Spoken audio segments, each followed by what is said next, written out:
Kita akan lanjutkan dari video sebelumnya. Uh,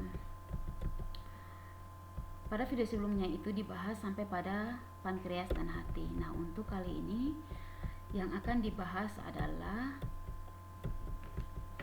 struktur dari usus besar, kolon atau kolon, dan juga anus. Nah, usus besar kalau diperhatikan pada rongga perut itu susunannya demikian.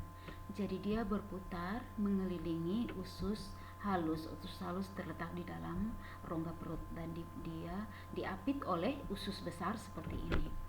Nah, untuk usus besar atau kolon ini dia memiliki 6 bagian, yaitu ada sekum, ini bagian sekum. Kemudian ada kolon ascendent, bagian yang naik seperti ini. Kemudian ada kolon descendent atau usus besar yang mendatar. Kemudian ada kolon descendent atau yang menurun. Yang berikut terdapat kolon sigmoid. Kolon sigmoid ini dia berbentuk huruf S. Kolon sigmoid ini kolon yang berbentuk huruf S.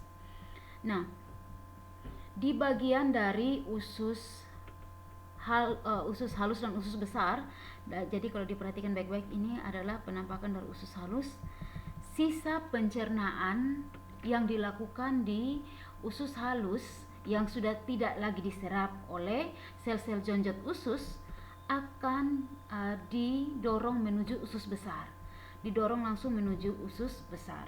Dan di dalam usus besar ini sisa pencernaan itu akan dibentuk menjadi feses. Dengan bantuan bakteri dan juga ada vitamin K. Nah, di antara usus halus dan juga bagian ujung dari sekum ini terdapat appendix atau disebut juga dengan usus buntu. Usus buntu ini akan mengalami masalah apabila terdapat bakteri dari sisa pencernaan makanan yang menyisip masuk ke bagian usus buntu ini, maka usus buntu ini akan mengalami peradangan atau appendicitis yang akhirnya bisa menimbulkan gangguan kesehatan pada orang yang menderita appendicitis. Dan kalau terjadi kejadiannya seperti itu, maka penderita harus dilakukan operasi atau tindakan pengangkatan appendix. Nah, sampai saat ini appendix atau usus buntu ini belum diketahui dengan pasti fungsinya bagi tubuh untuk sistem pencernaan, sehingga apabila terjadi masalah atau peradangan pada appendix ini, dia bisa diangkat dari tubuh tanpa punya dampak yang merugikan bagi tubuh. Yang berikut ini rektum. Dia merupakan tempat penyimpanan sementara feses. Jadi dari usus besar feses dibentuk kemudian akan disimpan dalam rektum. Rektum memiliki panjang kurang lebih 12-13 cm dan dia tersusun atas mukosa. Dan juga terdapat lipatan vertikal. Ada lipatan vertikal yang tersusun oleh pembuluh darah, arteri dan vena. Kemudian terdapat otot sphincter anal. Otot sphincter anal ini dia akan mengitari atau mengelilingi bagian anus. Sementara anus sendiri merupakan organ akhir untuk sistem pencernaan yang tugasnya adalah untuk membuang feses dari dalam tubuh. Nah, ketika feses masih di dalam rektum, di sini akan tersimpan ketika tubuh memberikan otak memberikan stimulasi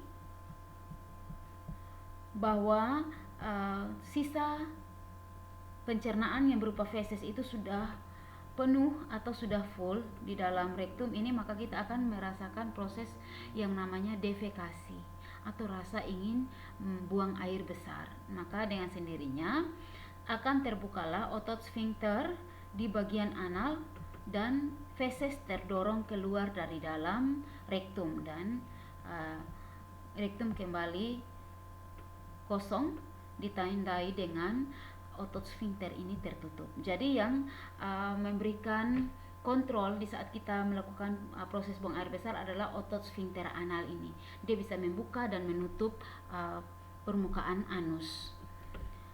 Yang berikut lagi Fungsi dari usus besar secara keseluruhan yaitu dia untuk absorpsi, jadi masih terjadi absorpsi atau penyerapan oleh dinding usus besar ini berupa dia menyerap air maupun ion yang masih penting. Kemudian produksi mukus. Produksi mukus ini atau lendir ini juga membantu jalannya feses yang sudah terbentuk menuju ke rektum. Dan fungsi yang terakhir adalah dia juga berperan dalam pengeluaran feses dari dalam tubuh. Pengeluaran feses dari dalam tubuh. Nah, untuk kolon atau bagian akhir dari usus besar tadi, ini ketika terjadi gerakan peristaltik, kolon mendorong semua feses sedikit demi sedikit menuju poros usus atau rektum untuk disimpan. Kemudian sambil menunggu kita ketika feses tersimpan di dalam rektum, ketika kita mengalami rangsangan ingin buang air besar atau defekasi tadi, maka kita akan melakukan proses BAB atau buang air besar. Kalau pada anus sendiri, dia terdiri atas 2 lapis otot yang kontraksinya, otot sphincter itu tadi, dia punya kontraksi di bawah pengaruh kesadaran kita. Jadi kita yang mengatur proses menutup ataupun membukanya otot sphincter tersebut. Demikian pembahasan tentang usus besar, kemudian rektum dan juga kolon dalam video ini.